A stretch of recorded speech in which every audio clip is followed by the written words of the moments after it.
बिस्मिल्लाहिर्रहमानिर्रहीम। अस्सलामु अलैकुम नाज़रीन। पाकिस्तान और तुर्किया के दरमियान दोस्ती की मिसाल पूरी दुनिया में दी जाती है।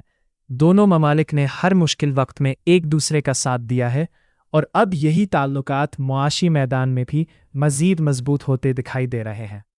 हाल ही में वज़ीर आज़म शहबाज शरीफ ने तुर्क कंपनियों को पाकिस्तान में सरमायाकारी बढ़ाने की दावत दी है।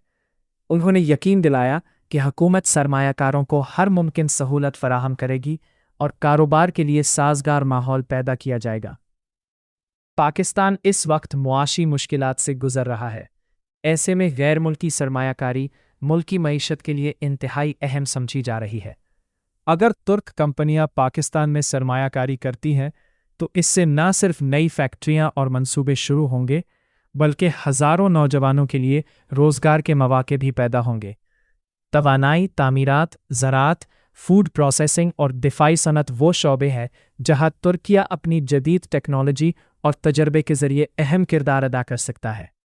ख़ास तौर पर सोलर एनर्जी, जदीद इंफ्रास्ट्रक्चर और सनती मंसूबों में दोनों ममालिक के दरमियान ताउन पाकिस्तान की तरक्की में संगमीन साबित हो सकता है।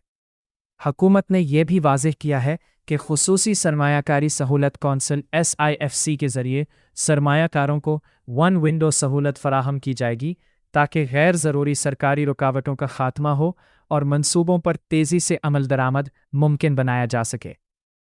ताहम माहिरीन का कहना है कि सिर्फ दावत देना काफ़ी नहीं बल्कि पॉलिसियों का तसलसल, अमन व अमान, शफ़ाफ़ कवानीन और कारोबार में आसानियाँ भी ज़रूरी है ताकि सरमायाकार तवील मुद्दत तक पाकिस्तान पर एतमाद करे। अगर ये तमाम इक़दामात कामयाबी से मुकम्मल होते हैं तो पाक तुर्क मुआशी शराकतदारी दोनों ममालिक के लिए तरक्की, रोज़गार और खुशहाली के नए दरवाजे खोल सकती है। आपकी क्या राय है?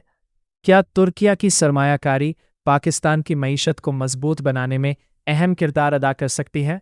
अपनी राय कमेंट्स में ज़रूर बताएं। वीडियो पसंद आए तो लाइक करें, चैनल को सब्सक्राइब करें और बेल आइकॉन ज़रूर दबाएं।